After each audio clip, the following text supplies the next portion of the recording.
یہ سورہ پاک سورۃ اللیل یہ مکی سورہ ہے، اور اس سورہ کا نام اللیل رکھا گیا ہے۔ اس کی بھی وجہ یہ ہے کہ اللہ تبارک و تعالیٰ نے اس سورہ پاک کی پہلی آیت میں اللہ تبارک و تعالیٰ ارشاد فرماتا ہے واللیل اذا یغشا۔ حضرت عبداللہ ابن عباس رضی اللہ تعالیٰ عنہ سے روایت ہے، وہ فرماتے ہیں کہ واللیل اذا یغشا جو سورہ ہے، اس سورہ پاک کا نزول مکہ مکرمہ میں ہوا ہے۔ میرے آقا صلی اللہ تعالیٰ علیہ وسلم ظہر اور عصر کی نمازوں میں واللیل اذا یغشا یعنی سورۃ اللیل کی تلاوت کیا کرتے تھے، اس عصر اور ظہر کی نماز میں وہ سورۃ اللیل پڑھا کرتے تھے۔ اس سورہ پاک میں 1 رکوع 21 آیتیں اور 71 کلمے 310 حروف ہیں۔ اللہ ارشاد فرماتا ہے واللیل اذا یغشا، اور رات کی قسم جب وہ چھا جائے، والنہار اذا تجلی، اور دین کی قسم جب وہ روشن ہو جائے۔ اور آگے اللہ ارشاد فرماتا ہے وما خلق الذکر والانثی، ہے نا، اور اس ذات کی قسم جس نے نر اور مادہ کو پیدا فرمایا، ہے نا، ان سعیکم لشتی، بے شک تمہاری کوشش کیا ہے، لشتی مختلف ہے۔ یہاں دیکھیں اللہ تبارک و تعالیٰ نے 3 چیز کی قسم فرمایا، ایک رات کی قسم جب رات دین کو چھپا لے، اور ایک دین کی قسم جب دین رات کو ڈھانپ دے، اور اللہ تبارک و تعالیٰ نے جو تیسری اس سورہ پاک میں قسم فرمایا ہے وہ نر اور مادہ کا یعنی مذکر اور مؤنث کی قسم اللہ تبارک و تعالیٰ نے فرمایا ہے۔ اس کے بعد اللہ فرماتا ہے ان تینوں چیز کی قسم کھا کر کے کہ ان سعیکم لشتی، کہ بے شک تمہاری جو کوشش ہے یہ کوشش مختلف ہے، کیونکہ اللہ تبارک و تعالیٰ نے آپ کو پہلے بتایا، اللہ تبارک و تعالیٰ نے ہدایت کا بھی راستہ انسان کو بتا دیا ہے اور گمراہیت کا بھی راستہ اللہ تبارک و تعالیٰ نے بتا دیا ہے۔ اب انسان کوشش کرتا ہے، تو کوئی انسان ہدایت کی کوشش کرتا ہے تو وہ جنت پاتا ہے، اور کوئی انسان گمراہیت کی طرف راغب ہوتا ہے تو وہ انسان جہنم حاصل کرتا ہے۔ یہاں دیکھیے آواز نہیں جا رہی ہے،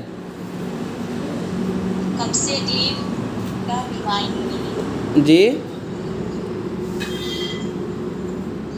کیا ہوا، آواز نہیں جا رہی ہے؟ توفیق ٹھیک اب آ رہی ہے، آپ کو آ رہی ہے؟ اس کا پرابلم ہوگا، خیر۔ یہاں دیکھیں اللہ تبارک و تعالیٰ نے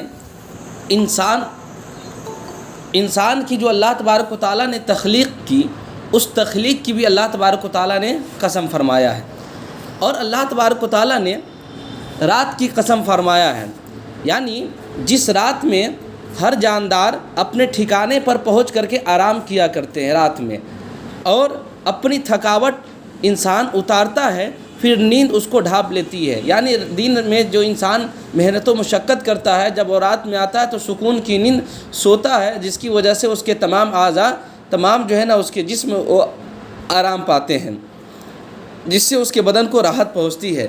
اور اللہ تبارک و تعالیٰ نے دوسری آیت میں قسم فرمایا ہے، دین کی قسم کھایا ہے۔ کیوں دین کی قسم کھایا ہے؟ اس لیے کہ جب دین ہوتا ہے نا، سورج طلوع ہوتا ہے تو اللہ تبارک و تعالیٰ کی جتنے بھی مخلوقات ہیں نا، وہ تمام مخلوقات اپنے رزق کو تلاش کرنے کے لیے نکل جاتے ہیں، ہے نا، اور حرکت میں آ جاتے ہیں۔ اللہ تعالیٰ کے جتنے بھی مخلوق ہیں وہ تمام مخلوق رزق کی تلاش میں نکل پڑتے ہیں۔ اچھا، یہاں پر دیکھیں، اور اللہ تبارک و تعالیٰ نے مذکر اور مؤنث کی قسم فرمایا ہے، یعنی اللہ تبارک و تعالیٰ نے جو انسان کی تخلیق کی ہے، اس تخلیق کی اللہ تبارک و تعالیٰ نے قسم فرمایا ہے۔ اب دیکھیں یہاں پر اللہ تبارک و تعالیٰ نے دین اور رات کی قسم فرمایا ہے۔ اگر یہ اللہ تبارک و تعالیٰ کی قدرت پر اور اللہ تبارک و تعالیٰ کی وحدانیت پر یہ بہت ہی بہترین دلیل ہے۔ وہ کیا دلیل ہے کہ دیکھیں، اگر رات ہی مستقل طور پر رہتی، مان لیتے ہیں اللہ تبارک و تعالیٰ نے دین کو، رزق کو تلاش کرنے کے لیے اللہ نے اسے بنایا ہے، اور رات کو آرام کرنے کے لیے بنایا ہے۔ اب دیکھیں اگر رات ہی رات مستقل ہوتی، یعنی 24 گھنٹہ رات ہی رات ہوتی، تو کیا ہوتا کہ وہ انسان لوگوں کے لیے جو معاش رزق کو تلاش کرنا کیا ہو جاتا، یہ تھوڑا مشکل ہو جاتا۔ ہے نا. اسی طریقے سے اگر دن ہی دن مستقل طور پر ہوتا، یعنی صرف دن ہی دن ہوتا ہے نا، اور رات کا وجود نہ ہوتا، تو پھر کیا ہوتا کہ انسان جو ہے نا دن میں تو خوب محنت کرتا، لیکن اس کے جسم اور اس کے اعضاء جو ہے نا یہ سکون نہیں پاتے، ہے نا. تو اللہ تبارک و تعالیٰ نے دن اور رات کو پیدا فرمایا تاکہ انسان دن میں محنت کرے اور رات میں اپنے اعضاء کو، اپنے تھکاوٹ کو دور کرے. یہ اللہ تبارک و تعالیٰ کی وحدانیت پر دلیل ہے. اس لیے کہ اگر کئی خدا ہوتا نا، اگر ایک نہیں کئی معبود ہو جاتے، کئی خدا ہو جاتے، تو پھر کیا ہوتا کہ ایک خدا یہ چاہتا کہ نہیں آج ایسا کرتے ہیں کہ سالوں بھر سے تو دن رات ہوتا آ رہا ہے، آج کیا کرتے ہیں، آج دن ہی دن کر دیتے ہیں. حالانکہ ایسا ہوا ہے؟ ایسا کبھی نہیں ہوا ہے. جو اس بات کی دلیل ہے کہ اللہ تبارک و تعالیٰ ایک ہے، اور جب اللہ تبارک و تعالیٰ ایک ہے نا تو پھر ہمیشہ یہ کام کیا ہوگا، معتدل ہوتا رہے گا، ہمیشہ یہ کام ہوتا رہے گا. یعنی ہمیشہ دن ہوگا، پھر اس کے بعد کیا ہوگا، رات ہوگا. اچھا آپ لوگ کی آواز نہیں آ رہی ہے کیا؟ کلین نہیں آ رہی ہے حضرت. اچھا آ جائے گی انشاءاللہ، تھوڑا نیٹ میں چلے جاؤ نا. اچھا یہاں دیکھیں اللہ تبارک و تعالیٰ نے فرمایا، قرآن مقدس کی آیت ہے سورہ فرقان میں، اللہ تبارک و تعالیٰ سورہ فرقان 62 میں اللہ ارشاد فرماتا ہے وَهُوَ الَّذِي جَعَلَ اللَّيْلَ وَالنَّهَارَ خِلْفَةً، کہ اللہ تبارک و تعالیٰ نے رات اور دین کو ایک دوسرے کے پیچھے روانہ کر دیا، جاری کر دیا. یعنی دن آیا پھر رات ہو گئی، پھر رات ختم دن شروع، دن ختم رات شروع. یہ پے در پے ہونا اس بات کی دلیل ہے کہ اللہ تبارک و تعالیٰ ایک ہے. اگر اللہ کئی ہوتا تو پھر کبھی نہ کبھی ایسا ہوتا کہ ایک خدا یہ چاہتا کہ 24 گھنٹہ کبھی کبھی کر دیا جائے، دن ہی کو کر دیا جائے 24 گھنٹہ، یا رات ہی کو 24 گھنٹہ کر دیا جائے، ہے نا. اور ایسا نہیں ہوتا ہے. یہ اس بات کی دلیل ہے کہ اللہ تبارک و تعالیٰ کیا ہے، ایک ہے. اچھا آگے دیکھیں، اللہ تبارک و تعالیٰ نے فرمایا رات کی قسم کھایا جب وہ چھپ جائے، ہے نا. اور چھپے کیا، یعنی مفعول کا، آبجیکٹ کا اللہ تبارک و تعالیٰ ذکر نہ کیا، بلکہ یہ کہا کہ رات کی قسم کھایا، اور جب رات کیا ہو جائے، چھپ جائے، اور جب رات کیا ہو جائے، چھپائے. تو آخر چھپائے تو کس کو چھپائے؟ تو دیکھیے مفعول کا، آبجیکٹ کا اس میں ذکر نہیں کیا گیا ہے نا. تو بعض حضرات یہ کہتے ہیں کہ اس سے مراد کیا ہے کہ رات جو ہے نا سورج کو چھپا لیتی ہے. بعض لوگوں نے یہ کہا کہ اس سے مراد یہ ہے کہ رات دین کو چھپا لیتی ہے. اور بعض لوگوں نے یہ کہا کہ رات جو ہے نا اپنی ظلمت سے ہر چیز کو کیا کرتی ہے، چھپا لیتی ہے. اچھا یہ دیکھیں اللہ تبارک و تعالیٰ کی وحدانیت اور الوہیت پر کچھ اور دلیل دیکھیں. اللہ تبارک و تعالیٰ کی وحدانیت پر اور الوہیت پر اس طریقے سے استدلال ہے اس آیت سے کہ رات اور دن آنے جانے کا جو سلسلہ ہمیشہ اسی طرح جاری ہے. یعنی گرمیوں کے موسم میں ہمیشہ کیا ہوتا ہے، دن بڑا ہوتا ہے، اور جاڑے کے موسم میں ہمیشہ کیا ہوتا ہے، دن چھوٹا ہوتا ہے. گرمیوں کے موسم میں دن جو ہوتا ہے نا وہ 14 گھنٹے کا ہوتا ہے، لیکن جاڑے میں یہ 10 گھنٹے کا ہوتا ہے. جاڑے میں 14 گھنٹہ کا دن ہوتا ہے اور 10 گھنٹے کی رات ہوتی ہے. تو پتہ کیا چلا کہ یہ ہمیشہ کا یہ معمول ہے کہ جب بھی گرمی ہوگی تو عمومی طور پہ جو ہے نا 14 گھنٹے کا دن ہوگا اور رات جو ہے نا 10 گھنٹے کا ہوگا. اور جاڑے کے موسم میں 14 گھنٹے کا دن 10 گھنٹے کی رات، اور یہ ہمیشہ ہوتا رہا ہے. جو اس بات کی دلیل ہے کہ اللہ تبارک و تعالیٰ ایک ہے. یہ اس کی الوہیت پر استدلال ہے. اس لیے کہ اگر کئی خدا ہوتے تو پھر کیا ہوتا کہ ایک خدا یہ چاہتا کہ چلو اس جاڑے میں ہے نا گرمی کا جو وقت 10 گھنٹہ تھا اب اس کو 14 گھنٹہ کر دیتے ہیں. گرمیوں کے موسم میں دن جو تھا وہ 14 گھنٹہ کا تھا، تو اب اس کو کتنا 10 گھنٹہ کر دیتے ہیں. ممکن ہے ایسا ہو سکتا تھا، اور ایسا ہوا نہیں اور آج تک ہوا نہیں. جو اس بات کی دلیل ہے کہ اللہ تبارک و تعالیٰ کیا ہے، ایک ہے. اس کے علاوہ دیکھیں اللہ تبارک و تعالیٰ جب گرمی دیتا ہے پھر جاڑے کو دیتا ہے، سردی کا موسم آتا ہے نا، تو ان دونوں کے درمیان ایسا کبھی نہیں ہوا کہ جاڑے کا موسم ختم فوراً جو ہے نا شیت لہری شروع ہو گیا. ایسا نہیں ہوتا ہے نا. بلکہ اللہ تبارک و تعالیٰ گرمی کو پیدا کرتا ہے. جب گرمی انتہا کو پہنچتی ہے نا تو دھیرے دھیرے جو ہے نا انسان کے جسم کو اس طریقے سے یہ گرمی کا موسم اس طریقے سے اس انسان کے جسم کو ایکسیپٹ کر لیتی ہے کہ اس کے بعد اگر یہ جاڑے کا موسم آئے تو انسان کو پریشانی لاحق نہ ہو، ہے نا. کیونکہ آپ دیکھتے ہوں گے کہ مٹی کا کوئی گرم شیشہ ہو، ہے نا, اور ڈائریکٹ اس میں ٹھنڈا پانی اگر ڈال دیں گے نا, ایک دم برف ڈال دیں گے تو ممکن ہے کہ شیشہ کیا ہو جائے, کچک جائے. تو یہ شیشے کا عالم یہ ہے کہ گرم پانی ہو اور اس میں ٹھنڈا ڈائریکٹ ملا دے تو شیشہ کچک جاتا ہے. تو اللہ تبارک و تعالیٰ گرمی دیتا ہے, پھر ڈائریکٹ اگر شیت لہری کا موسم دے دے تو انسان کا جسم کیا ہو جاتا, تباہ و برباد ہو جاتا, تکلیف میں مبتلا ہو جاتا. لیکن ایسا ہوا نہیں, ایسا ہوتا نہیں ہے, بلکہ ہمیشہ سے یہ رہا ہے کہ اللہ تبارک و تعالیٰ دھیرے دھیرے گرمی کی انتہا کرتا ہے, پھر جو ہے نا جاڑے کی شروعات کرتا ہے, پھر جاڑے کی دھیرے انتہا کرتا ہے, پھر گرمی کی شروعات کرتا ہے. جو اس بات کی دلیل ہے کہ اللہ تبارک و تعالیٰ کیا ہے, ایک ہے. اگر کئی خدا ہوتے تو پھر ایسا نہیں ہوتا, بلکہ کبھی نہ کبھی کیا ہوتا, کبھی ایسا ہوتا کہ ڈائریکٹ گرمی کے بعد جاڑا آ جاتا اور ڈائریکٹ جاڑا کے بعد گرمی ہو جاتا. حالانکہ ایسا کبھی نہیں ہوا. جو اس بات کی دلیل ہے کہ اللہ تبارک و تعالیٰ ایک ہے, اس کا کوئی شریک نہیں ہے. چلیے آگے اللہ تبارک و تعالیٰ نے کیا فرمایا, وما خلق الذکر والانثی, ہے نا, کہ جس نے نر اور مادہ کو پیدا فرمایا. یہاں نر اور مادہ کا مطلب کیا ہے, یہاں نر اور مادہ سے مراد کیا ہے, مذکر اور مؤنث کو اللہ تبارک و تعالیٰ نے پیدا کیا ہے نا. کیونکہ کوئی بھی مخلوق, اللہ کی جتنی بھی مخلوق ہے نا, چاہے وہ جانور ہو, چاہے وہ پرندہ ہو, چاہے وہ چیٹی ہو, کوئی بھی پرندہ ہو نا, یہ کوئی بھی اللہ تبارک و تعالیٰ کی مخلوق ہو, یہ مخلوق جو ہے نا, یہ دو حالت سے خالی نہیں ہوتی ہے. ایک حالت کیا کہ وہ مذکر کا ہونا, ایک مؤنث کا ہونا.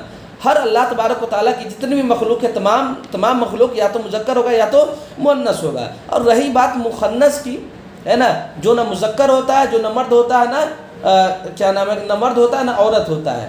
آپ جانتے ہیں جس کو عام طور پہ کیا بولتے ہیں, ہجڑا بولتے ہیں, ہے نا, جو عام طور پہ آپ دیکھتے ہوں گے ٹرین میں جب سفر کرتے ہوں گے تو وہاں ملیں گے آپ کو, ہے نا. تو رہی بات یہ کہ مخنث کا کہ اللہ تبارک و تعالیٰ نے قسم کیوں نہیں کھایا.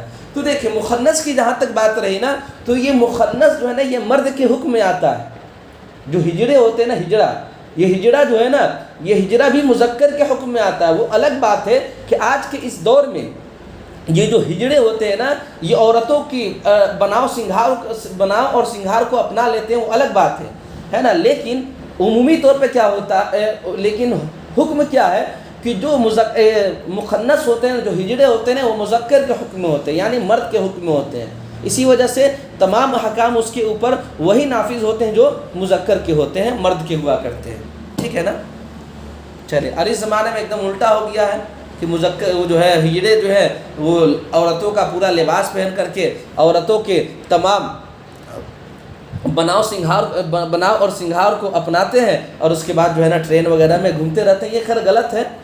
چلیے اچھا, یہاں پر دیکھیں اللہ تبارک و تعالیٰ کی اس آیت سے بھی اللہ تبارک و تعالیٰ کی توحید پر اور اللہ تبارک و تعالیٰ کی قدرت پر یہ نشانی یہ ہے کہ اللہ تبارک و تعالیٰ نے تمام انسانوں کو ایک مخصوص پانی سے پیدا کیا. وہ مخصوص پانی آپ جانتے ہیں نا, وہ مخصوص پانی جس کو اردو میں منی کہتے ہیں اور انگلش میں اسپرم کہتے ہیں, ہے نا. یہ چیزیں جو ہے, یہ چیزیں اللہ تبارک و تعالیٰ نے انسان میں سے مرد کو بھی, عورت کو بھی اور ہجڑے کو بھی اللہ تبارک و تعالیٰ نے ایک مخصوص پانی سے, یعنی اسی اسپرم سے اللہ تبارک و تعالیٰ نے انسان کی تخلیق کی ہے نا. اچھا, یہ اور ہمیشہ سے انسان اسی طرح پیدا بھی ہو رہے ہیں. ایسا نہیں کہ ہاں دوسرے طریقے ہو اس کے انسان کے پیدا ہونے کا, ایسا نہیں ہے نا. اگر یہاں پر متعدد خدا ہوتے نا, اگر اللہ تبارک و اللہ خدا کئی ہوتا نا, تو یقیناً ایک خدا اپنی جو ہے نا قابلیت کو جھاڑتا, ہے نا, اور یہ کہتا کہ نہیں, آج ہمیشہ سے تو ایک مخصوص پانی سے, ناپاک پانی کی قطرے سے انسان کی پیدائش ہو ہی رہی ہے. چلو آج ایسا کرتے ہیں کہ انسان کی تخلیق پانی سے نہ ہو, بلکہ انسان کی تخلیق کسی اور چیز سے ہو جائے. بات سن رہی نا.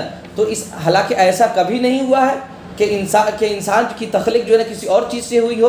لہٰذا یہ اس بات کی دلیل ہے کہ اللہ تبارک و تعالیٰ ایک ہے. اگر کئی خدا ہوتا تو پھر ایسا ہو سکتا تھا کہ اختلاف ہو جائے اور کیا نام ہے کہ یہ دنیا تہس نہس ہو جائے. حالانکہ ایسا کبھی نہیں ہوا. جو اس بات کی دلیل ہے کہ اللہ تبارک و تعالیٰ کیا ہے, ایک ہے. چلیے یہاں پر دیکھیں, حضرت اللہ تبارک و تعالیٰ نے وما خلق الذکر والانثی کہا ہے نا, لیکن حضرت عبداللہ ابن مسعود رضی اللہ تعالیٰ عنہ اس آیت کو اس طرح پڑھتے تھے والذکر والانثیٰ، یعنی وما خلقہ کا لفظ استعمال نہیں کرتے تھے، ہے نا. یہ حدیث پاک میں ہے. جیسا کہ حضرت علقمہ بیان کرتے ہیں کہ انہوں نے بہت لمبی حدیث ہے، اس میں یہ تذکرہ کیا گیا، بخاری شریف کی حدیث پاک ہے جس میں یہ کہا گیا کہ حضرت علقمہ سے کہتے ہیں کہ لوگ یہ چاہتے ہیں کہ میں اس طریقے سے اس سورہ پاک اس آیت کو پڑھوں. کس طریقے سے؟ وما خلق الذکر والانثیٰ. اور حضرت علقمہ کہتے ہیں کہ خدا کی قسم میں ان کی اتباع کبھی نہیں کروں گا. یعنی حضرت علقمہ یہ پڑھتے تھے اس آیت کو کس طریقے سے؟ واللیل اذا یغشی والنہار اذا تجلی والذکر والانثیٰ، ہے نا، وما خلقہ کا ذکر نہیں کرتے تھے. حالانکہ تمام قرأت متواترہ میں اس چیز کی ثبوت ہے کہ یہ آیت جو ہے نا وما خلق الذکر والانثیٰ ہی ہے. ٹھیک ہے نا. یہ صرف اور صرف حضرت علقمہ کی ہی جو ہے نا ایک روایت ملتی ہے جس میں یہ کہا گیا کہ اس میں یہ کہا گیا کہ والذکر والانثیٰ ہے. حالانکہ ایسا نہیں ہے. تمام علماء کرام کا، تمام مفسرین کرام کا اس بات پر اتفاق ہے کہ قرآن مقدس کی یہ آیت کیا ہے، اصل حقیقت میں کیا ہے؟ وما خلق الذکر والانثیٰ ہے. چلیے آگے دیکھیے، اللہ تبارک و تعالیٰ نے کیا فرمایا؟ اِنَّ سَعْيَكُمْ لَشَتَّىٰ، کہ بے شک جو ہے نا تمہاری کوشش کیا ہے؟ مختلف ہے. اچھا یہاں پر دیکھیں، میں آپ کو واضح کر دوں کہ انسان کی کوشش کیا ہوتی ہے؟ مختلف ہوتی ہے.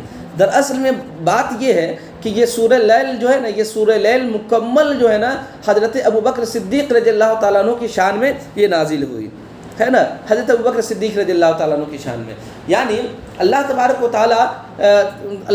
و تعالیٰ جو رات اور دین کی جو قسم کھایا ہے نا، وہ قسم کھا کر کے اللہ فرماتا کہ یقیناً میں رات کی قسم کھا کر کے کہتا ہوں، اور میں دین کی قسم کھا کر کے کہتا ہوں، اور میں اپنی تخلیق کی قسم کھا کر کے کہتا ہوں کہ بے شک تمہاری کوشش کیا ہے؟ مختلف ہے. دراصل معاملہ یہ کیا ہے؟ حضرت ابوبکر صدیق رضی اللہ تعالیٰ عنہ نے حضرت بلال رضی اللہ تعالیٰ عنہ کو آزاد کرایا. کیوں؟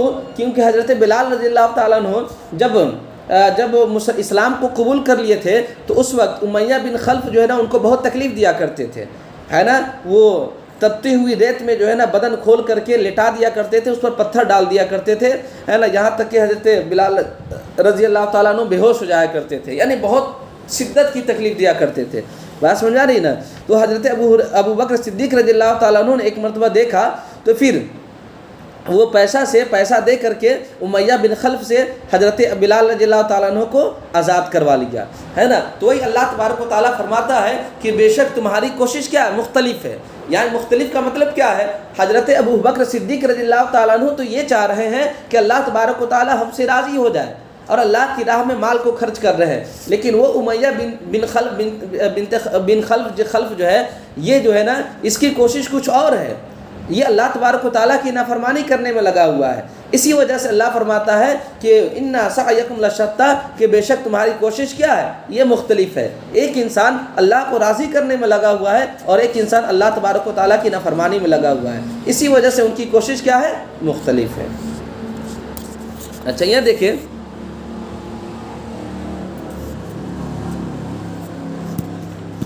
یہاں فرمایا کہ بے شک تمہاری کوشش کیا ہے؟ یقیناً مختلف ہے. تو میں نے بتایا نا، بعض لوگوں کے اعمال کیا ہوتے ہیں؟ گمراہی ہوتے ہیں نا، اور بعض لوگوں کے اعمال کیا؟ ہدایت کے ہوتے ہیں. تو جن لوگوں کے اعمال گمراہی کے ہوتے ہیں اس کا ٹھکانہ جہنم ہوتا ہے، اور جن لوگوں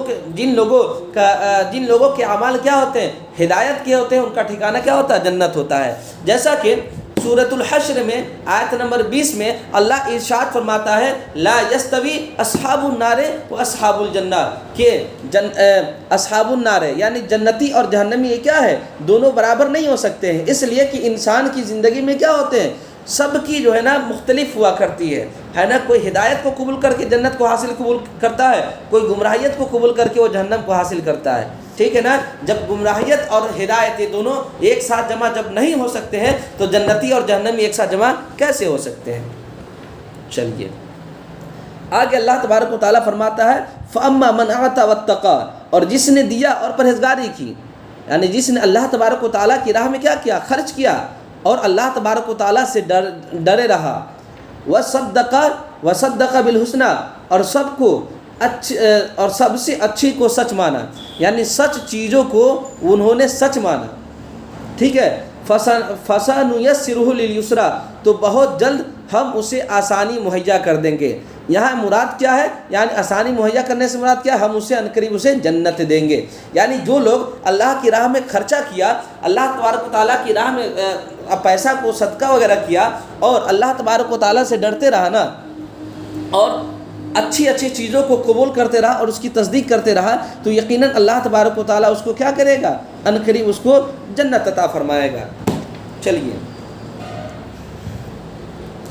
یہاں دیکھیں، جو شخص اللہ تبارک و تعالیٰ کی توحید پر ایمان نہیں لائے، ہے نا، اور اللہ تبارک و تعالیٰ کی دی ہوئی ثواب کی خبر سے جو بے پرواہ رہا، آگے ارشاد فرماتا ہے نا، وَأَمَّا مَنْ بَخِلَ وَاسْتَغْنَىٰ، اور رہا وہ لوگ جس نے بخل کیا، ہے نا، واستغنا، اور بے پرواہ رہا، یعنی اللہ تبارک و تعالیٰ سے ڈرا نہیں، وَكَذَّبَ بِالْحُسْنَىٰ، اور سب سے اچھی چیزوں کو جھٹلایا، ہے نا، تو جو بخیل ہوا اور جو بے پرواہ ہوا، اللہ تبارک و تعالیٰ سے ڈرا نہیں اور اچھی چیزوں کو جس نے جھٹلایا، تو فَسَنُيَسِّرُهُ لِلْعُسْرَىٰ، تو بہت جلد ہم اسے دشواری مہیا کر دیں گے۔ یہاں دشواری سے مراد کیا ہے؟ کہ بہت جلدی ہم اس کو کیا کریں گے؟ جہنم میں ڈال دیں گے۔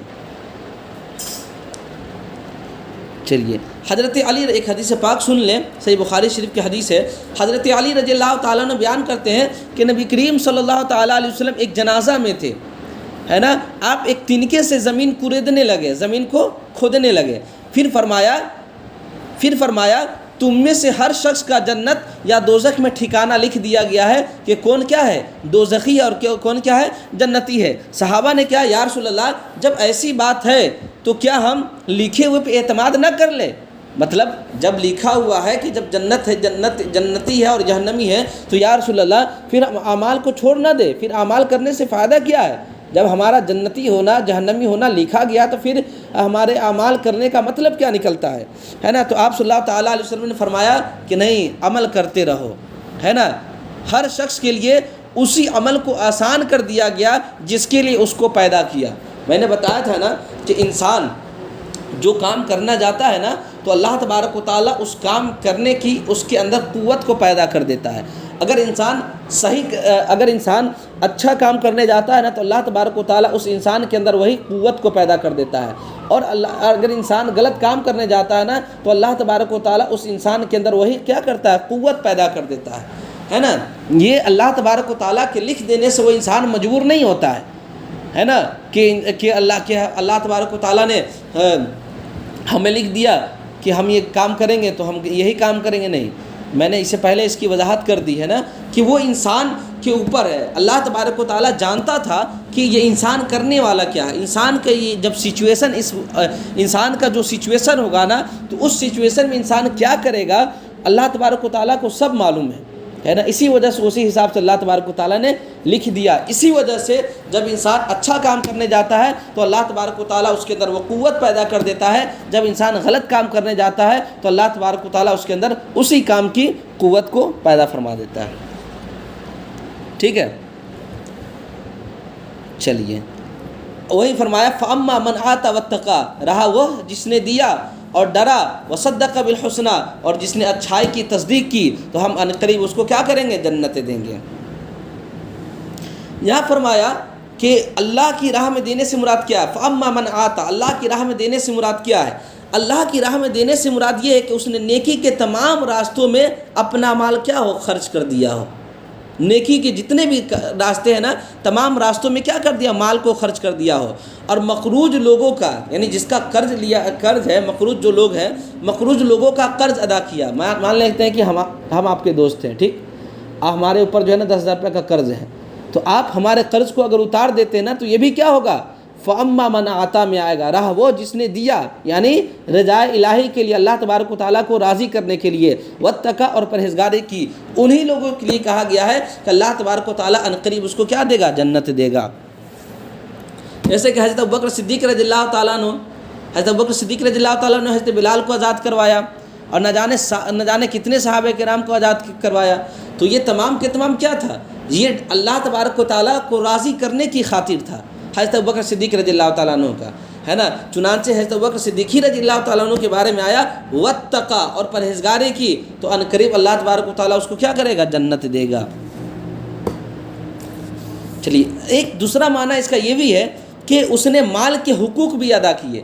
مال کے حقوق کا مطلب زکوٰۃ بھی ادا کیے، صدقہ بھی نکالے، اللہ تبارک و تعالیٰ کی عبادت اور اطاعت میں اس نے خرچ کیا، یہ بھی کیا ہوتے ہیں؟ مراد ہو سکتا ہے۔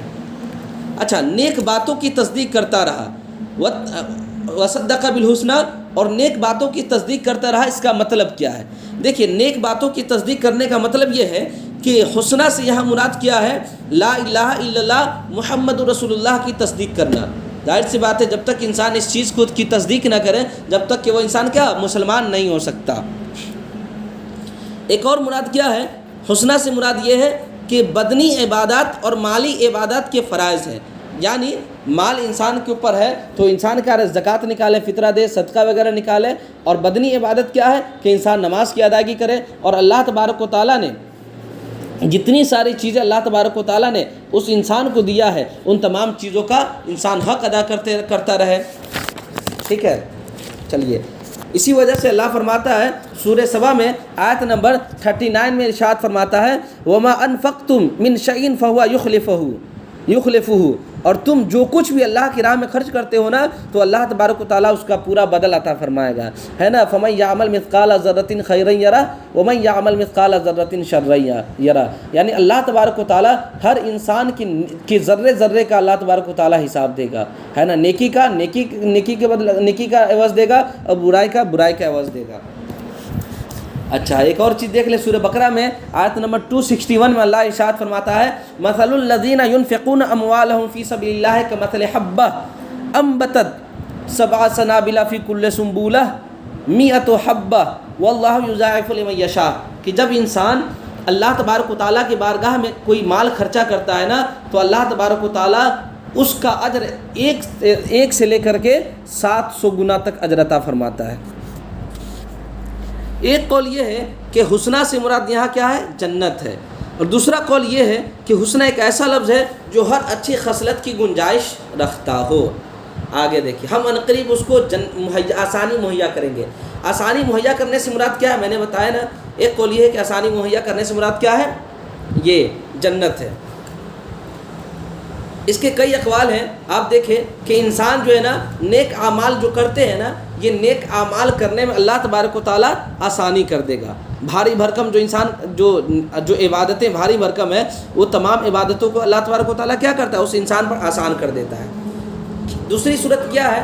بعض عبادات کو انجام دینے میں انسان کو بہت مشکل اور دشواری ہوتی ہے نا، لیکن جب انسان کو یہ یقین ہو کہ یہ عبادت ہے اور اس کے عوض اللہ تبارک و تعالیٰ ہمیں جنت عطا فرمائے گا، تو ان کے لیے یہ راستہ کیا ہوتا ہے؟ بہت آسان ہو جاتا ہے، اور اللہ تبارک و تعالیٰ اس کو اور آسان کر دیتا ہے جب انسان اس کو کرنے کا ارادہ کرتا ہے۔ تیسری اس کی صورت کیا ہے کہ دیکھیے، جب انسان کو مال کی ضرورت ہو، غور کریں گے، بہت اہم بات، جب انسان کو مال کی ضرورت ہو اور اس کو مال حرام سے یعنی سود سے، ہے نا، یا اور حرام طریقے سے اس کو مال حاصل آسانی سے مل جا رہا ہو، ہے نا، ایسی صورت میں انسان کیا کرے؟ انسان بہت کم ایسے لوگ ہوتے ہیں جو ایسی صورت میں کیا کرتے ہیں؟ جس کو پیسے کی ضرورت ہوتی ہے نا، تو وہ ایسی صورت میں بہت کم ایسے لوگ ہوتے ہیں جو حرام کام کو کیا چھوڑ دیتے ہیں، ٹھکرا دیتے ہیں، اور وہ کام کو اگرچہ نہیں کرتے ہیں لیکن حرام پیسے میں ہاتھ نہیں لگاتے ہیں، لیکن اکثر کی تعداد کیا ہے کہ وہ ایسی صورت میں حرام چیزوں کو قبول کر لیتے ہیں، ہے نا۔ اسی طریقے سے جب انسان پر شہوت کا غلبہ ہو، شہوت خواہشات نفس اس کے اندر ہو، اور کوئی عورت اس کو حرام کاری پر ترغیب دے رہی ہو، ہے نا، اور تو اس وقت اس حرام کام سے بچنا انسان کے لیے کتنا دشوار ہے۔ حالانکہ ظاہر سی بات ہے، برائی کوئی عورت آپ کو بلا رہی ہو یا کوئی مرد آپ کو بلا رہا ہو، تو پھر کیا ویسی صورت میں گناہ سے بچنا کیا ہوتا ہے؟ بہت تھوڑا ٹف ہو جاتا ہے نا، ہے نا، تنہائی ہو، ایک عورت ہو اور ایک آپ ہو، پھر کیا ہوگا؟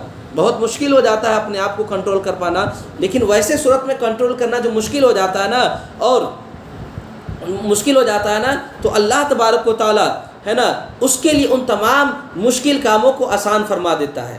جس مسلمان کے دل میں خوف خدا ہوتا ہے اور جو انسان کیا ہوتا ہے تقوی اور شعاری کو اختیار کرتا ہے اور اللہ تبارک و تعالیٰ سے ڈرتے رہتا ہے نا، تو اللہ تبارک و تعالیٰ ان تمام مشکل وقت میں بھی اللہ تبارک و تعالیٰ اس کو آسانی کر دیتا ہے، یعنی وہ آسانی سے گناہوں سے کیا ہوتا ہے بیک ہو جاتا ہے، وہ آسانی سے حرام مال کو قبول نہیں کرتا ہے، وہ آسانی سے غلط کام کی طرف جاتا نہیں ہے۔ ویسے مومنٹ پر بھی یعنی اللہ تبارک و تعالیٰ کا اس انسان پہ کیا ہوتا ہے، اللہ تبارک و تعالیٰ کا اس انسان پر کافی احسان اور فضل و کرم ہوا کرتا ہے۔ اچھا قفال نے یہاں دیکھیں آگے کیا فرمایا، وَأَمَّا مَنْ بَخِلَ وَاسْتَغْنَىٰ، رہا وہ جس نے بخل کیا اور بے پرواہی اختیار کی اور اچھائی کو جھٹلایا تو ہم عنقریب اس کو دشواری مہیا کر دیں گے، ہے نا۔ قفال نے یہ کہا کہ دیکھیے اللہ تبارک و تعالیٰ نے مومن کے لیے نیک کاموں کو آسانی کرنے اور کافر کے لیے نیک کاموں کی دشواری مہیا کرنے کے تعلق سے جو فرمایا ہے، تو اس سے مراد یہ ہے کہ اللہ تعالیٰ مومن پر اپنا لطف اور اپنا کرم فرماتا ہے، اور وہ لطف اور کرم اس کو نیک کاموں کی طرف مائل کر دیتا ہے، اور کافر پر اس کے کفر اور تکبر کی وجہ سے وہ لطف و کرم نہیں فرماتا ہے۔ یعنی جو انسان اللہ تبارک و تعالیٰ سے ڈرتا ہے نا، تو اللہ تبارک و تعالیٰ لطف و کرم اس انسان پر فرماتا ہے، تو وہ انسان بہت ساری برائیوں سے بچنے لگتا ہے، اور جو انسان اللہ تبارک و تعالیٰ کو جھٹلاتا ہے، اس کی نشانیوں کو جھٹلاتا ہے، تو یہ اس کا تکبر کرنا، یہ اللہ تبارک و تکبر کرنے کی وجہ سے اللہ تبارک و تعالیٰ اس انسان پر اپنا لطف و کرم نہیں فرماتا۔ آگے اللہ فرماتا ہے وَمَا يُغْنِي عَنْهُ مَالُهُ إِذَا تَرَدَّىٰ، ہے نا، اور اس کا مال اس سے کام نہ آئے گا جب ہلاکت میں پڑ جائے۔ ہلاکت میں پڑنے کا مطلب کیا، دیکھیے ہلاکت میں پڑنے کا مطلب یہ ہے کہ انسان ہائے مال کرتا ہے نا، اس میں ہلاکت میں پڑنے کا کیا مطلب ہے کہ اس کا مال یا تو برباد ہو جائے دنیا میں، یا تو اس کو کوئی لوٹ لے، یا وہ مر جائے تو اس کو لے جا کر کے آگ میں کوئی انسان جلا دے، یا اس کو کیا کرے قبر میں جا کر کے پھینک دے، قبر میں ڈال دے۔ تو ان تمام صورتوں میں جو انسان دنیا میں ہائے مال ہائے پیسہ کر رہا تھا نا، وہ تمام کے تمام کیا ہو جاتی ہے، تمام کے تمام رائگاں ہو جاتی ہے، اور یہ مال دنیا کا دنیا ہی میں رہ جاتا ہے، اور آخرت میں مال نہیں جاتا ہے بلکہ آخرت میں انسان کے اعمال جاتے ہیں۔ ٹھیک ہے، چلیے اِنَّ عَلَيْنَا لَلْهُدَىٰ، بے شک ہدایت فرمانا ہمارے ذمہ پر ہے، وَإِنَّ لَلْآخِرَةَ وَالْأُولَىٰ، اور بے شک آخرت اور دنیا کے ہم ہی مالک ہیں۔ اچھا یہاں دیکھیں تردہ کا جو لفظ ہے، تردہ کا مطلب کیا ہوتا ہے، تردہ کا مطلب ہوتا ہے کہ پہاڑ سے نیچے گرا دیا جانا، ہے نا۔ یعنی انسان جب مر جاتا ہے تو پھر کیا ہوتا ہے، اسے لے جا کر کے قبر میں دھکا مار کے گرا دیا جاتا ہے نا، یا اس جل جاتا ہے تو اس کو کیا ہوتا ہے آگ میں جب مر جاتا ہے تو آگ میں جلا دیتا ہے، جب مر جاتا ہے انسان تو کیا ہو جاتا ہے قبر کھود کر کے اس میں ڈال دیتا ہے، انسان ڈال دیتا ہے۔ تو یہ تمام کے تمام چیزیں کیا ہوتا ہے دنیا میں جو ہائے مال کر رہا تھا، وہ تمام کے تمام چیز دنیا میں ہی رہ جاتا ہے، ٹھیک ہے نا۔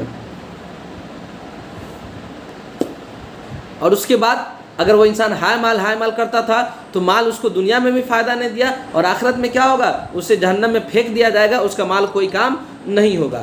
اچھا اس آیت میں اس بات کی طرف اشارہ ہے کہ انسان اجر آخرت کے لیے جو نیک اعمال آگے بھیجتا ہے نا، وہی انسان کو نفع دیتا ہے نا۔ اور چلاک انسان کون ہوتا ہے، جو فیوچر کی تیاری کرتا ہے، مستقبل کی تیاری کرتا ہے نا۔ تو ہمارے پاس اگر مال و دولت ہے تو ہم دنیا میں ہائے پیسہ کرتے کرتے دنیا سے چلے جاتے ہیں، لیکن آخرت کے لیے اگر ہم مال و دولت کو اکٹھا آخرت کے لیے اس کے مال و دولت کو اگر ہم اکٹھا نہیں کریں گے نا، تو پھر یہ کیا ہوگا، دنیا کا پیسہ سب برباد ہو جائے گا۔ عقل مند وہ انسان کون ہے کہ جو پیسہ رہتے ہوئے اللہ تبارک و تعالیٰ کی بارگاہ میں خرچہ کرے، اللہ تبارک و تعالیٰ کی راہ میں خرچہ کرے، اور آخرت کے لیے کیا کر لے، اپنے تمام اعمال کو جمع کر لے، تاکہ جب انسان مر جائے ہے نا تو اللہ تبارک و تعالیٰ اس کا بدلہ جنت میں عطا فرمائے، اور وہ انسان کا پیسہ جو دنیا میں تھا وہ پیسہ کیا ہو جائے، وہاں پر کام آ جائے۔ لیکن ہم اگر بخل کریں گے، اگر ہم بخیل بن جائیں گے، اللہ تبارک و تعالیٰ سے ڈریں گے نہیں، ہائے پیسہ کر کے عیاشی میں گزار دیں گے، تو پھر کیا ہوگا، اس عیاشی میں گزارتے ہماری زندگی بھی برباد ہو جائے گی، اور آخرت میں ہمارا کچھ حصہ بھی نہیں ہوگا۔ چلیں اس لیے عقلمند انسان وہ ہے جو اپنے مستقبل کی تیاری کرے. پیسہ ہے آپ کے پاس، ایک نہ ایک دن انسان کو مر جانا ہے، اس لیے ابھی سے اللہ کی راہ میں خرچہ کرے، غریبوں کو مدد کرے. اور میں بتایا نا فَأَمَّا مَنْ آتَ وَاتَّقَى، اور جو انسان صدقہ و خیرات کرتا ہے. اور صدقہ خیرات کرنے کی کتنی صورتیں تھیں میں نے آپ کو بتایا ہے نا. کوئی مقروض ہے اس کو قرض دے دیا ہے نا، اس کے قرض کو اتار دیا، تو یہ تمام کے تمام چیزیں کیا ہوتی ہے؟ فَأَمَّا مَنْ آتَ وَاتَّقَى میں آیا ہے. تو اللہ تبارک و تعالیٰ اس کا اجر کیا دیتا ہے؟ جنت عطا فرماتا ہے. اچھا، یہ سورہ پاک جو ہے نا حضرت ابوبکر صدیق رضی اللہ تعالیٰ عنہ کی شان میں نازل ہوئی، جیسا کہ میں نے بتایا بھی کہ پورے سورہ پاک جو ہے نا حضرت ابوبکر صدیق رضی اللہ تعالیٰ عنہ سے بھی کیا ہے؟ متعلق ہے. دیکھیے، کیونکہ قرآن مقدس میں نام کا آ جانا یہ کمال کی بات نہیں ہے، دھیان رکھے. کیونکہ سورہ تبت یدا میں ابو لہب کا بھی نام آیا ہے قرآن مقدس میں، لیکن نام آیا تو خیر کے ساتھ ابو لہب کا تذکرہ نہیں ہے. اگر خیر کے ساتھ جس کا تذکرہ قرآن مقدس میں آ گیا تو پھر اس کا کیا کہنا. لیکن جس کا شر کے ساتھ ہے نا، اگر قرآن مقدس میں اس کا تذکرہ آ جائے تو پھر وہ جہنم کے نچلے طبقے میں ہوگا، نچلے طبقے میں ہوگا، یا وہ انسان جہنمی ہوگا. چلیے، یعنی یہ آیت نازل کیوں ہوئی کہ حضرت ابوبکر صدیق رضی اللہ تعالیٰ عنہ نے حضرت بلال رضی اللہ تعالیٰ عنہ کو بہت سارے مال و دولت دے کر کے امیہ بن خلف سے آزاد کروایا تھا. انہی کے شان میں یہ نازل ہوا ہے نا. وما یغنی عنہ مالہ تردی، اور اس کا مال اسے کام نہ آئے گا جب ہلاکت میں پڑے گا. کس کا مال؟ امیہ بن خلف کا. یعنی پیسہ حضرت ابوبکر صدیق رضی اللہ تعالیٰ عنہ نے تو دے دیا، حضرت بلال کو آزاد کرا دیا، لیکن امیہ بن خلف کا پیسہ کروڑوں کی تعداد میں ہو جائے، لیکن جب اس کا ایمان صحیح نہیں تو پھر کیا ہوگا؟ سب کے سب رائے گا ہو جائے گا، ہے نا. انسان جس کے پاس پیسہ ہے نا، وہ خرچ کر رہا ہے، صدقہ بھی کر رہا ہے نا، تو اس کا صدقہ کرنا اسی وقت کام آئے گا جب کہ سب سے پہلے اس کے اندر کیا ہو؟ ایمان ہو.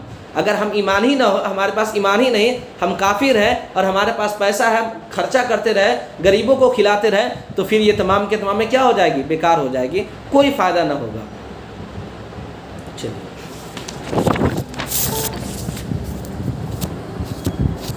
آگے اللہ تبارک و تعالیٰ کیا فرماتا ہے؟ اِنَّا عَلَيْنَا لَلْهُدَىٰ، ہے نا کہ بے شک ہم پر کیا ہدایت کا ہے. اب یہاں پر کچھ لوگ یہ کہتے ہیں کہ یہاں پر اللہ کا تذکرہ ہے نا، علی الہدیٰ، یعنی ہمارے اوپر واجب ہے. جیسے کہ معتزلہ نے کیا کہا کہ اللہ تبارک و تعالیٰ نے اِنَّا عَلَيْنَا لَلْهُدَىٰ کہا، یعنی بے شک ہمارے اوپر واجب ہے کہ ہم کیا کریں؟ ہدایت دیں. معتزلہ نے کہا. استدلال کیا کرتا ہے معتزلہ یہ کہتا ہے کہ دیکھیے، اللہ کا استعمال یہ وجوب کے لیے ہوتا ہے نا، لہٰذا اللہ تبارک و تعالیٰ پر واجب ہے کہ اللہ تبارک و تعالیٰ ہدایت دے. حالانکہ معلوم ہے آپ کو یہ ہمارا ایمان ہے کہ اللہ تبارک و تعالیٰ پہ کوئی چیز واجب نہیں ہے. وہ الگ بات ہے، اللہ تبارک و تعالیٰ کا فضل ہو جاتا ہے تو انسان جنت میں چلا جاتا ہے، انسان ہدایت کی طرف چلا جاتا ہے. ورنہ اگر عدل پر اللہ تبارک و تعالیٰ آ جائے تو پھر کوئی ایسا انسان نہیں جو اللہ تبارک و تعالیٰ کے چنگل سے بچ سکے. ٹھیک ہے نا. تو اس کا جواب ہم یہ دیتے کہ دیکھیے، اللہ تبارک و تعالیٰ پر کچھ واجب نہیں ہے. بندوں کو ہدایت دینا اور اس کے فائدے کا کام کرنا اس پر واجب نہیں ہے، بلکہ یہ تو ان کا اللہ تبارک و تعالیٰ کا محض لطف و کرم ہے نا. اسی طریقے سے مومنوں کو جنت اللہ تبارک و تعالیٰ عطا فرماتا ہے تو یہ اس کا فضل ہوتا ہے. مومن اگر جنت میں چلا جائے تو یہ اللہ تبارک و تعالیٰ کا فضل ہے، اور وہی مومن کافر اگر جہنم میں چلا جائے تو یہ اللہ تبارک و تعالیٰ کے لیے، اللہ تبارک و تعالیٰ کا یہ عدل ہوا کرتا ہے. بات سمجھا رہی نا. چلیے، جو معتزلہ یہ کہتے ہیں کہ دیکھیں اللہ کا لفظ اللہ تبارک و تعالیٰ نے استعمال کیا ہے تو اللہ کا لفظ یہ وجوب کے لیے آتا ہے، ایسا نہیں ہے. اللہ کا لفظ وجوب کے لیے آتا ہے ایسا نہیں. جیسے آپ دیکھیں قرآن مقدس میں سورہ مائدہ کی آیت نمبر 3 اٹھا کر کے دیکھ لیں. وما ذبح علی النصوب، سورہ نحل کی آیت نمبر 9 اٹھا کر کے دیکھ لیں. اللہ فرماتا ہے وعلی اللہ قصد السبیل، ہے نا. سورہ انعام کی آیت نمبر 30 اٹھا کر کے دیکھ لیں. وَلَوْ تَرَىٰ اِذْ وُقِفُوا عَلَىٰ رَبِّهِمْ، یعنی اللہ کا لفظ یہاں پر استعمال ہوا ہے لیکن یہ وجوب کے لیے نہیں ہے. تو پتہ کیا چلا کہ اعلیٰ ہر جگہ وجوب کے لیے نہیں آتا ہے، بلکہ کبھی کبھی وجوب کے لیے آتا ہے، وہ الگ چیز ہے. لہذا اس آیت کا معنی کیا ہوگا کہ بے شک ہماری عبادت کے لیے ضرور بندوں کو ہدایت دینا ہے. ہماری عبادت کے لیے کیا ہے؟ بندوں کو ہدایت دینا ہے. یہ اللہ تبارک و تعالیٰ، کیونکہ میں نے بتایا تھا نا جب سورہ فاتحہ کی میں نے تفسیر کرایا تھا اس میں بتایا تھا ہدایت 2 طریقے کا ہوتا ہے نا. ایک کیا ہوتا ہے ایصال الی المطلوب اور ایک ہوتا ہے اراء الطریق۔ ایصال الی المطلوب کیا ہوتا ہے کہ بندوں کو ہاتھ پکڑ کر کے پہنچا دینا، ہاتھ پکڑ کر کے جگہ تک پہنچا دینا۔ تو ہاتھ پکڑ کر کے جگہ تک پہنچا دینا ایک انسان کے اوپر واجب نہیں ہے، بلکہ یہ اللہ تبارک و تعالیٰ کے ذمہ کرم پر ہے نا۔ اور اراء الطریق راستہ دکھا دینا یہ ایک انسان کے اوپر ہے۔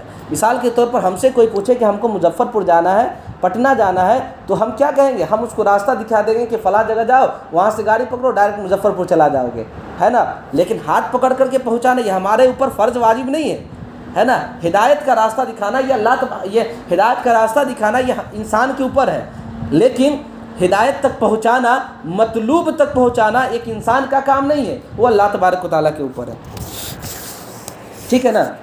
چلیے، جیسا کہ سورہ عنکبوت میں آیت نمبر 69 میں اللہ ارشاد فرماتا ہے والذین جاہدوا فینا لنہدینہم سبلنا، ہے نا۔ اور جو لوگ ہمارے راستے میں کوشش کرتے ہیں تو ہم ضرور ان کو اپنے راستے کی ہدایت دے دیتے ہیں۔ پتہ کیا چلا؟ اگر انسان ہدایت کی طرف رغبت کرتا ہے نا تو اللہ تبارک و تعالیٰ اس انسان کو ہدایت عطا فرما دیتا ہے۔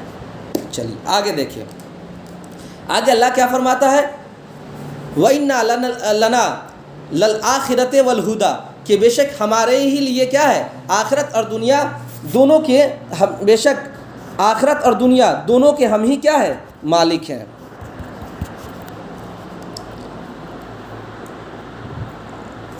ایک منٹ ہاں میں اسلام نہیں ہوں۔ ہیلو، فرماتا ہے وَإِنَّا لَنَا لَلْآخِرَةِ وَالْأُولَىٰ، کہ بے شک آخرت اور دنیا دونوں کے کیا ہے؟ ہم ہی مالک ہیں، یعنی آخرت اور دنیا۔ جی سوری، ٹھیک اب آواز جا رہی ہوگی۔ بے شک آخرت اور دنیا دونوں کے کیا ہے؟ ہم ہی مالک ہیں، اللہ فرماتا ہے۔ اور یقیناً آخرت دنیا ہو یا آخرت ہو، دونوں کا مالک کون ہے؟ یہ ہمارا ایمان ہے کہ دنیا اور آخرت کا مالک کون ہے؟ اللہ تبارک و تعالیٰ ہے۔ اب یہ دیکھیں، جو لوگ اللہ تبارک و تعالیٰ کی عبادت پر بتوں کی عبادت کو ترجیح دیتے ہیں، یعنی بتوں کی عبادت کرتے ہیں، کس کو چھوڑ کر کے؟ اللہ تبارک و تعالیٰ کو چھوڑ کر کے جو انسان بتوں کی عبادت کرتے ہیں نا، اس آیت میں اللہ تبارک و تعالیٰ نے ان کی مذمت فرمائی ہے کہ تم کو کیا معلوم کہ دنیا اور آخرت کے مالک تو ہم ہی ہیں، دنیا کے مالک ہم ہیں، آخرت کے مالک ہم ہیں، یہ تمہارے بت جو ہے نا یہ دنیا اور آخرت کے مالک نہیں ہے، پھر تم ان کی عبادت کیوں کرتے ہو، ہے نا؟ پھر تم اللہ تبارک و تعالیٰ جو ایک ہے اس کو چھوڑ کر کے تم جو ہے نا بتوں کی پوجا کرنے کے چکر میں کیوں لگے رہتے ہو؟ جو بت دنیا اور آخرت کے مالک نہیں ہے نا، سو اس آیت میں اللہ تبارک و تعالیٰ نے بتوں کی عبادت کرنے والوں کی مذمت فرمائی ہے کہ بے شک یہ آخرت اور دنیا اور آخرت کیا ہے؟ اس کے سب کا مالک کون ہے؟ اللہ تبارک و تعالیٰ ہے۔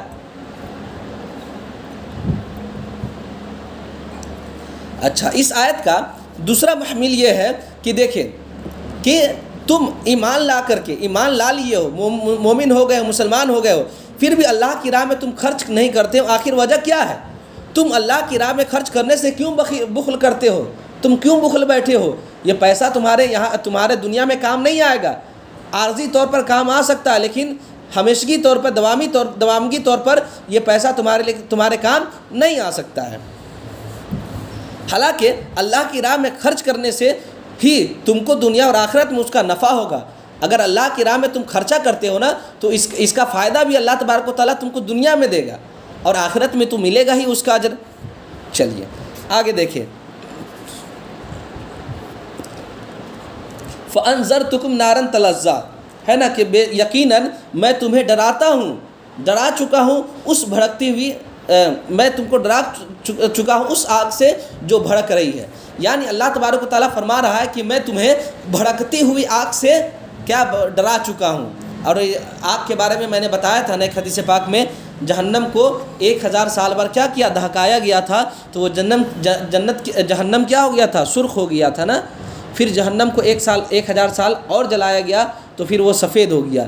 پھر جہنم کو 1000 اور سال بار جلایا گیا تو وہ کیا ہو گیا؟ وہ سیاہ ہو گیا اور سیاہ ہی رہے گا۔ تو تم کس چکر میں پڑے ہو؟ دنیا اور آخرت تو اللہ تبارک و تعالیٰ کی ملکیت میں ہے، اس کا مالک تو اللہ تبارک و تعالیٰ ہے۔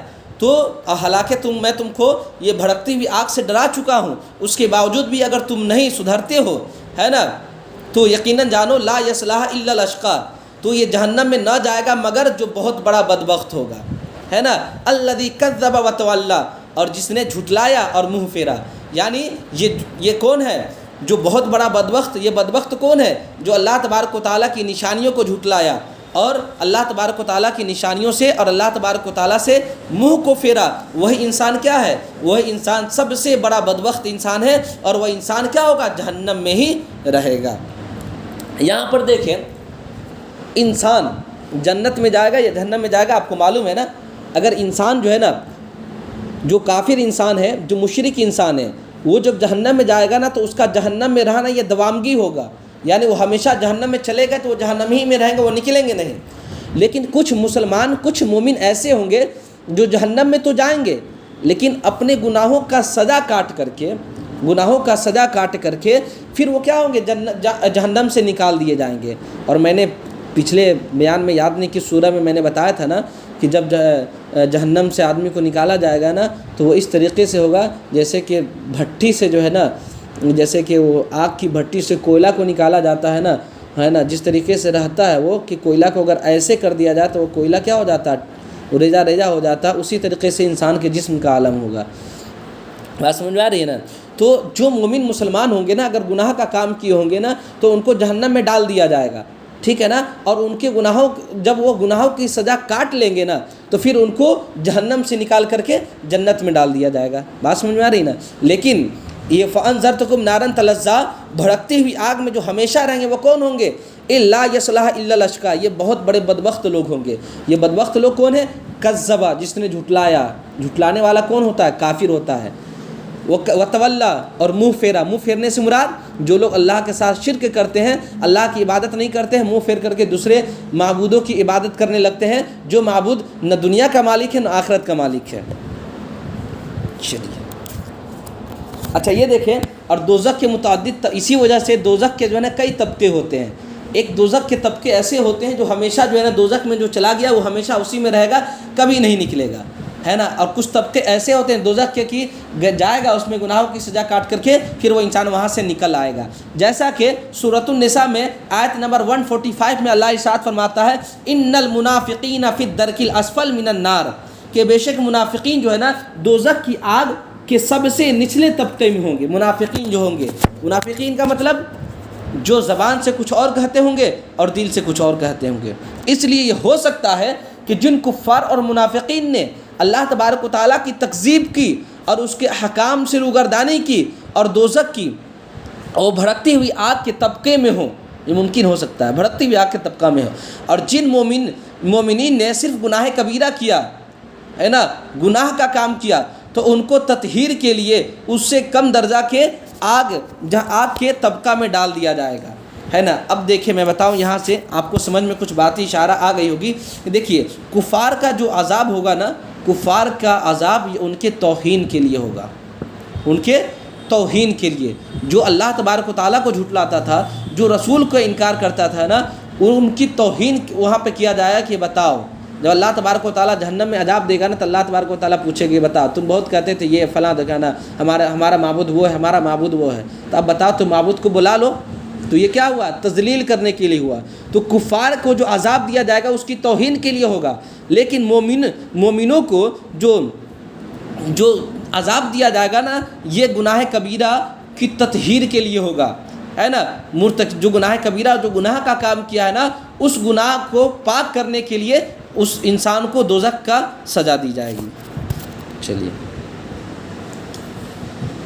یعنی گناہوں کی تطہیر کے لیے ہوگا، مسلمانوں کے لیے، مومنوں کے لیے۔ آگے اللہ ارشاد فرماتا ہے، وَسَيَجَنَّبُهَا الْأَتْقَى، اور بہت جلد اس سے دور رکھا جائے گا، ہے نا، جو سب سے الَّذِي يُؤْتِي مَالَهُ يَتَزَكَّىٰ، جو سب سے بڑا پرہیزگار، جو اپنا مال دیتا ہو اس لیے کہ اس کا مال کیا ہو جائے؟ صاف ستھرا ہو جائے۔ اب دیکھیے یہ کیا ہے، یہ بھی حضرت ابوبکر صدیق رضی اللہ تعالیٰ عنہ کی شان ہی میں آیا۔ ان قریب جو ہے نا بہت جلد اس سے دور رکھا جائے گا، ہے نا، جو سب سے بڑا پرہیزگار ہوگا، جو اپنا مال دیتا ہو کہ اس کا مال کیا ہو جائے؟ صاف ستھرا ہو جائے۔ ان آیتوں میں یہ بتایا گیا کہ جو شخص سب سے زیادہ اللہ سے ڈرے نا، وہ اپنے تقوی، اپنے نیک اعمال اور اللہ کی راہ میں مال خرچ کرنے کی وجہ سے دوزخ کے عذاب سے کیا کیا جائے گا؟ دور رکھا جائے گا۔ اب یہاں پر دیکھیں، یہاں پر سیدنبو الاتقیٰ کہا گیا ہے نا، جو سب سے زیادہ ڈرنے والا ہو، ہے نا۔ اس کا مطلب یہ ہے، آگے اللہ تبارک و تعالیٰ کیا فرماتا ہے؟ وما لأحد عنده من نعمت تجزا، ہے نا، اور کسی کا اس پر کچھ احسان نہیں جس کا بدلہ دیا جائے، الا ابتغاء وجہ ربہ الاعلی، صرف اپنے رب کی رضا چاہتا ہے جو سب سے کیا ہے؟ بلند و بالا ہے۔ وَلَسَوْفَ يَرْضَىٰ، اور بے شک قریب ہے کہ وہ راضی ہوگا۔ یہاں پر دیکھیں، یعنی اس کا مطلب اس آیت کا کیا ہے کہ وہ شخص صرف اللہ تبارک و تعالیٰ کی رضا کی خاطر زکوٰۃ اور صدقات دیا کرتا تھا، کسی کا بدلہ اتارنے کے لیے نہیں۔ یعنی کچھ لوگ یہ کہتے تھے نا کہ حضرت ابوبکر صدیق رضی اللہ تعالیٰ عنہ نے کیا نام حضرت بلال رضی اللہ تعالیٰ عنہ کو جو امیہ بن خلف سے آزاد کرایا، تو اب حضرت بلال کا ابوبکر پر کچھ احسان ہوا ہوگا، اس احسان کے بدلہ چکانے کے لیے حضرت ابوبکر صدیق رضی اللہ تعالیٰ عنہ نے حضرت بلال کو امیہ بن خلف سے آزاد کروا دیا۔ کچھ لوگ یہ کہتے تھے، تو وہی اللہ تبارک و تعالیٰ فرماتا ہے نا، کہ بہت جلد اس سے دور رکھا جائے گا جو سب سے بڑا پرہیزگار ہوگا، جو اپنا مال دیتا ہے اس لیے کہ صاف ستھرا ہو۔ اللہ تبارک و تعالیٰ حضرت ابوبکر صدیق رضی اللہ تعالیٰ عنہ کی نیت کی گواہی دے رہا ہے کہ یقیناً اللہ حضرت ابوبکر صدیق رضی اللہ تعالیٰ عنہ نے جو پیسہ دے کر کے حضرت بلال کو جو امیہ بن خلف سے آزاد کروایا نا، یہ آزاد اس وجہ سے کروایا تاکہ ان کا مال کیا ہو جائے؟ صاف ستھرا ہو جائے، ہے نا۔ ان کا یہ مقصد نہ تھا کہ بلال کا ہمارے اوپر کیا ہو؟ احسان ہو، اس احسان کو چکانے کے لیے ہم کیا کریں؟ اس احسان کو چکانے کے لیے ہم وہ حضرت بلال کو ہم آزاد کروا دیں، ان کا مقصد نہ تھا۔ چلیے اچھا، کیونکہ اللہ تبارک و تعالیٰ فرماتا ہے نا، هل جزاء الاحسان الا الاحسان، سورہ رحمان میں آیت نمبر 60 میں ارشاد فرماتا ہے کہ نیکی کا بدلہ نیکی کے سوا اور کیا ہوگا؟ ظاہر سی بات ہے، نیک انسان کام کرے گا تو اس کا بدلہ نیکی نہ ہوگا۔ اچھا، اس کے بعد اللہ تبارک و تعالیٰ کیا فرمایا ہے نا، کہ صرف اللہ تبارک و تعالیٰ کی رضا کے لیے کسی کے ساتھ نیکی کی جائے اور اس کو صدقہ دیا جائے۔ اس کے بعد اللہ فرمایا کہ عنقریب اس کا رب، کس کا رب؟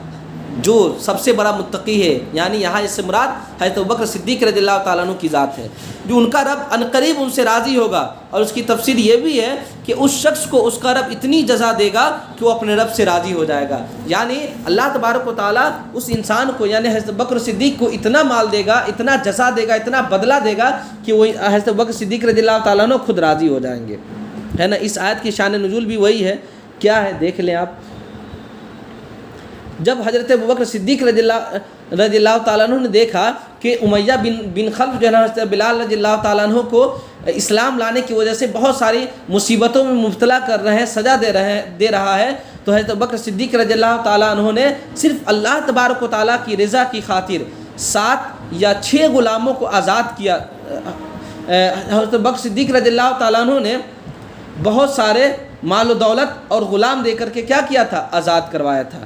اور تقریباً حضرت ابوبکر صدیق رضی اللہ تعالیٰ عنہ نے 6 یا 7 غلاموں کو آزاد کروایا تھا، ہے نا۔ جیسا کہ تفسیر ابن ابی حاتم میں حضرت امام عبد الرحمن بن محمد بن ابی حاتم سے روایت ہے کہ عروہ بیان کرتے ہیں کہ حضرت ابوبکر صدیق رضی اللہ تعالیٰ عنہ نے 7 ایسے غلاموں کو خرید کر آزاد کیا جنہیں اللہ پر ایمان لانے کی وجہ سے عذاب دیا جا رہا ہو، ہے نا۔ پہلے نمبر پہ کون ہے؟ حضرت بلال، دوسرے نمبر پر حضرت عامر بن فہیرہ، تیسرے نمبر پر حضرت نہدیہ، چوتھے نمبر پر حضرت نہدیہ کی بیٹی، 5ویں نمبر پر زنیرہ، 6ٹھے نمبر پر عیسیٰ، 7ویں نمبر پر بنو مؤمن۔ یعنی ان تمام چیزوں، تمام صحابہ کرام کو میرا حضرت ابوبکر صدیق رضی اللہ تعالیٰ عنہ نے اپنے جیب خاص سے پیسہ دے کر کے آزاد کروایا تھا، اتنے 7 غلاموں کو۔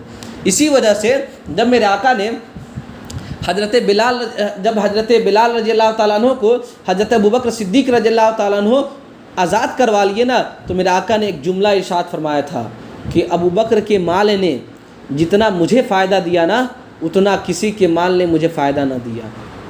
یعنی ابوبکر صدیق رضی اللہ تعالیٰ عنہ اتنا اللہ تبارک و تعالیٰ کو راضی کرنے کے خاطر تمام چیزوں کو کیا کیا تھا؟ قربان کر دیا تھا، ہے نا۔ جیسا کہ ایک حدیث سن لیں آپ، سنن ابو داؤد کی حدیث ہے، حضرت عمر بن خطاب رضی اللہ تعالیٰ عنہ بیان کرتے ہیں حضرت ابوبکر کتنا سخی تھے، دیکھیں تمام اپنی مال و دولت کو ابوبکر صدیق رضی اللہ تعالیٰ عنہ اسلام کی خاطر لٹا دیے تھے، ہے نا۔ حضرت عمر بن خطاب فرماتے ہیں کہ رسول اللہ صلی اللہ تعالیٰ علیہ وسلم نے ہمیں صدقہ کرنے کا حکم دیا کہ میں نے دل میں سوچا کہ اگر میں حضرت ابوبکر سے بڑھ سکتا ہوں، ہے نا، تو آج میں بڑھ سکتا ہوں، اگر آج میں ابوبکر سے نہ بڑھ سکا تو میں کبھی بھی بڑھ نہیں سکتا ہوں۔ چنانچہ حضرت ابوبکر صدیق حضرت فاروق رضی اللہ تعالیٰ عنہ نے یہ دل میں سوچا اور اپنا آدھا مال لے کر کے حضور صلی اللہ تعالیٰ علیہ وسلم کی بارگاہ میں تشریف لائے، ہے نا۔ حضور نے پوچھا کہ تم نے اپنے گھر والوں کے لیے کیا چھوڑا ہے؟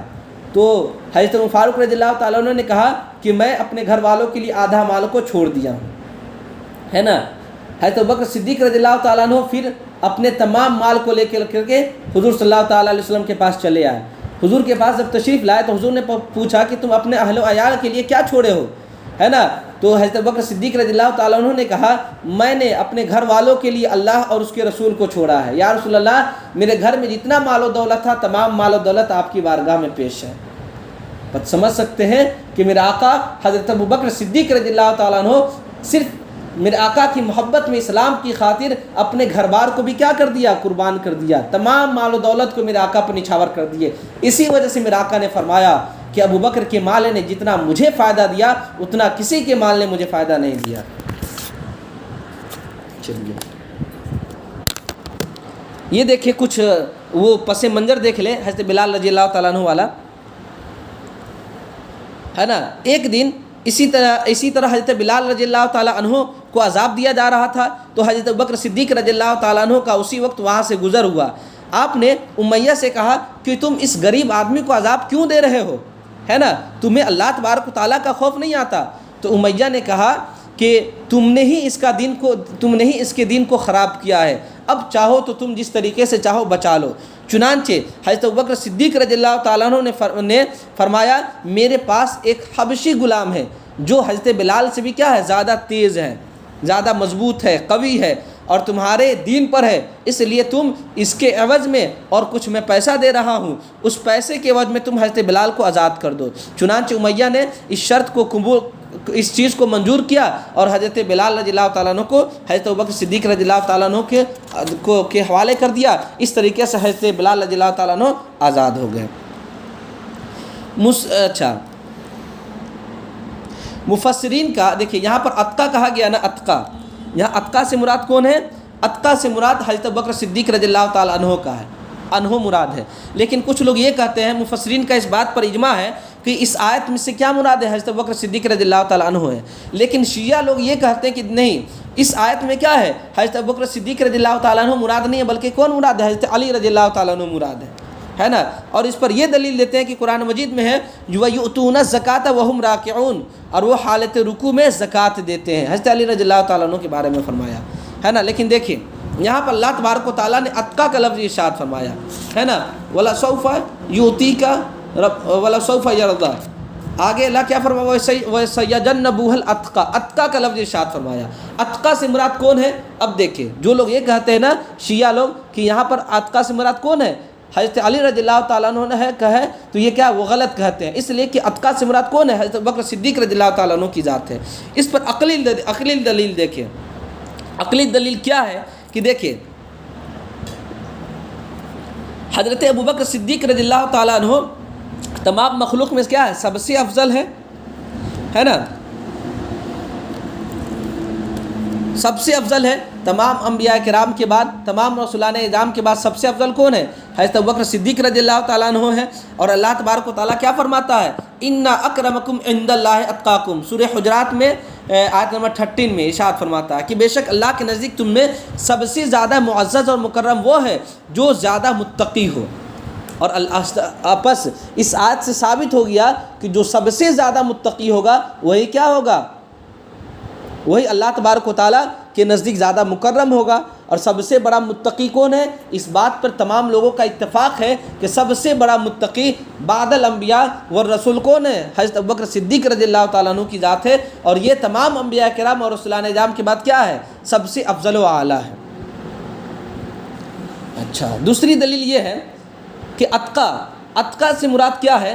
کہ اتقا سے مراد وہ انسان ہے جس پر کسی کا دنیاوی احسان نہ ہو، دنیاوی اعتبار سے اس پر کسی کا احسان نہ ہو، ہے نا۔ اور حضرت علی رضی اللہ تعالیٰ عنہ پر تو میرے آقا صلی اللہ تعالیٰ علیہ وسلم کا احسان دنیاوی اعتبار سے بہت زیادہ ہے۔ مثال کے طور پر حضرت ابوبکر صدیق میرے آقا صلی اللہ تعالیٰ علیہ وسلم حضرت علی کو اپنے پاس رکھے، ہے نا، اور کیا نام ہے ان کی پرورش کی، یہ احسان دنیاوی اعتبار سے ہے۔ لیکن حضرت ابوبکر صدیق رضی اللہ تعالیٰ عنہ تنہا ایک ایسی ذات کا نام ہے جن پر دنیاوی اعتبار سے کسی کا احسان نہیں ہے، یہاں تک کہ میرے آقا صلی اللہ تعالیٰ علیہ وسلم کا بھی احسان دنیاوی اعتبار سے نہیں ہے، دینی اعتبار سے ہے، وہ الگ چیز ہے، لیکن دنیاوی اعتبار سے کیا ہے، میرا حضرت ابوبکر صدیق پر کسی کا احسان نہیں ہے، بلکہ میرے آقا حضرت ابوبکر صدیق رضی اللہ تعالیٰ عنہ نے تو اپنے مال و دولت سے خود دنیاوی اعتبار سے میرے آقا صلی اللہ تعالیٰ علیہ وسلم اور دین کا کیا کیا ہے، ہیلپ کیا ہے نا۔ کیوں حضرت علی رضی اللہ تعالیٰ عنہ یہ دنیاوی اعتبار سے کیا ہے، ان دنیاوی اعتبار سے میرے آقا صلی اللہ تعالیٰ علیہ وسلم کا ان پر احسان ہے، لہذا یہاں سے ثابت ہو گیا کہ یہاں اتقا سے مراد حضرت ابوبکر صدیق رضی اللہ تعالیٰ عنہ ہے جن پر دنیاوی اعتبار سے کسی کا احسان نہیں ہے نا، اور حضرت علی رضی اللہ تعالیٰ عنہ ان پر دنیاوی اعتبار سے کسی کا احسان ہے، لہذا یہاں پر حضرت علی مراد نہیں ہو سکتے ہیں۔ یہ ثابت ہوا کہ یہاں اتقا سے مراد، متقی سے مراد کون ہے، حضرت ابوبکر صدیق رضی اللہ تعالیٰ عنہ کی ذات ہے۔